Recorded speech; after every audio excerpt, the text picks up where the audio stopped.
بسم الله الرحمن الرحيم. السلام عليكم ورحمة الله وبركاته. بناوي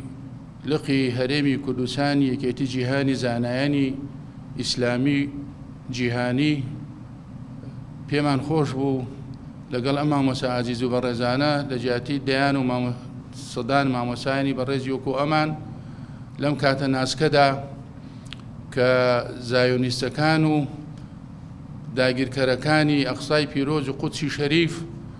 لە سنووریان دەرکردووە و ڕۆژانە بە ئیشراف و چاودێری حکوومەتی سەهیۆنی جوولەکە هەڵە ڕۆژانە هەڵە کوتنە سەر مزگەوتی ئەقسای پیرۆز و بەرگری ئەکەن لە موسڵمانان کە نوێژ و شەعائیری ئیسلامی و خۆیانی تێدا جێبەجێ بکەن و هەموو سنوورێکیان تێپەڕاندووە و بەزاندووە بە شێوەیەک کە فویان کردۆ بە بۆقەکەی خۆیانە و تەوراتیان تیا خوێندووە و دروشمەکانی خۆیان و جەژنەکانی خۆیان تێدا سازداوە. بۆیە پێویستە لەسەر زانایان، لەسەر دڵسۆزان، لەسەر ئەو کەسانەی کە نرخی مەسجد الئەقسا کە یەکەم قیبلەی موسڵمانانە و سێهەم حەرەمی موسڵمانانە واجبی خۆیان جێبەجێ بکەن وەکەونە پێشی میلەتەکانی خۆیانەوە و لە سەنگەری یەکەما بن دیفاع لە ئیسلام و پیرۆزیەکانی موسڵمانان بکەن و بنە چاوساغ و پێشەوای ڕاستەقینە کە ناویان ئەلئیمامە واتە لە پێشی میلەتەکەوە بن بۆ بەرگریکردن لە پیرۆزیەکانی ئیسلام و ئەم ئومەتی ئیسلامە کە لە پێشی هەموویان و مەسجد الئەقسای پیرۆزە کە ئێمەی کوردی موسڵمان ڕۆڵی سەلاحەدین ڕەبتێکی تایبەتی مێژوویمان هەیە لەگەڵ ئەم شوێنە پیرۆزە کە باپیرەمان ڕزگاری کردووە و پاکی کردوتۆ لە ئەمسالی ئەمانەی کە ئێستا داگیریان کردووە لە سەلیبیەکان. بۆیە ئێمە لە جیاتی زانایانی ئەم لقی یەکێتی زانایانی جیهانە ئەو پەڕی ناڕەزایی دەرەبڕین و ئەو پەڕی مشارەکە ئەەکەین و داوا ئەەکەین لە خەڵکی بەڕێزی فەلەستین لە هەرچێ گۆشە و کەناری فەلەستین لە ضفەی غەربی لە غەزەی مەزلوم و برسی کراو و لە خەتی 48 داگیر کراوە خەتی سەوز هەمویان هێرشکەن و مەردانە و دلێرانە و دڵسۆزانە و مجاهیدانە بێن هەر کەسێ لە ماڵی خۆ لە دوکانی خۆ لە شوێنی خۆی بێنن ناو مەسجدی پیرۆز و نەیەڵن ئەو مجریمانە دروشمە جوولەکایەکان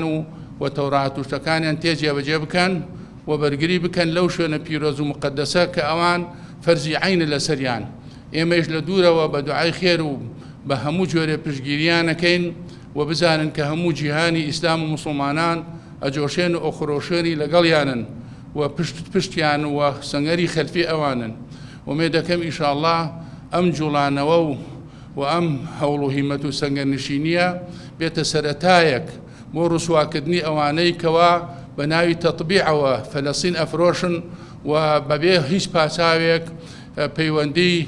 ئاسایی دروستەکەن لەگەڵ جوولەکە کە هیچ بەرژەوەندییان تیان نییە بێجگە لە خۆفرۆشی و خاکفرۆشی. ومێ دەکەم داچڵەکێن و ومێ دەکەم زانایانی موسڵمان لە هەموو شوێنێ و بێنە مەیدان و سەرپەرشتی موسڵمانان بکەن و ڕایان پەڕێنن و لێ نەگەڕن ئابۆ ئاسانیە ئەم زایۆنیانە و پشت و پەناکانیان بۆ ئاسانیە مەسجد الئەقسا داگیرکەن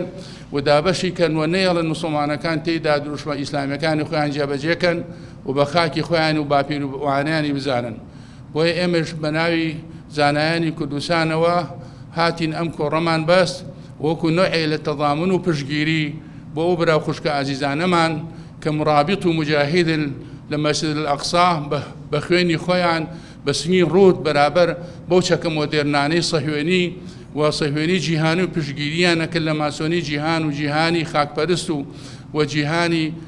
عەرابەکان کە بە ئاسانی پشتی جوولەکە ئەگرن و پشتی موسڵمانەکان چۆڵەکەن. ئێمە لێرە ئەو پەڕی تەضامن و پشتگیری خۆمان دەرەبڕین بۆ مەسجد الئەقسا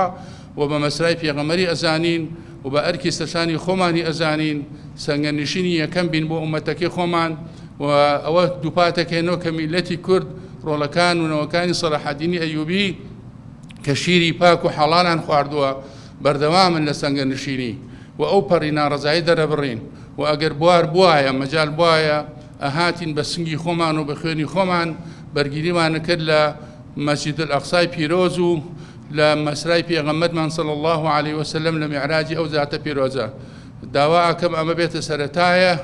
بۆ ڕاپەڕین و داسڵەکینی عولەماکان لە دوای ئەوانش بۆ ڕاپەڕینی ئومەتی ئیسلامی وەغیرەت بیانگرێت دیفاعکەن لە مەسجد الأقصا چونکە ئەمڕۆ ئەگە دیفاع نەکەین لە مەسجد الأقصا و قودسی شەریف سبەی دووسبەی سەرەی مزگەوتی پێغەمبەر و حرەمیش مزگەوتی مەسجد الحرام لە مەکەی پیرۆزیەت و ئەمان لە بەرنامەی جوولەکە و سەهیۆنی و سەلیبی عالەمیە ئەم شتانە هەیە ومێ دەکەم ئینشەڵڵا ئەو ڕۆژە ڕەش و ناخۆش و ناهەموارە نەبینین لە کۆتاییدا سوپاسەکەین بۆ هەر کەسێ کە غیرەتی هەیە وحماسەتی هەیە و بەرگری ئەکا لە پیرۆزیەکانی ئومەتی محەممەد صلی الله عليه وسلم و نایەڵێ ئەو مەسجد الأقصا کەوتە چنگاڵی ئەو داگیرکەر و ئەو چەپاوەڵگەرانە والسلام عليكم ورحمة الله وبركاته.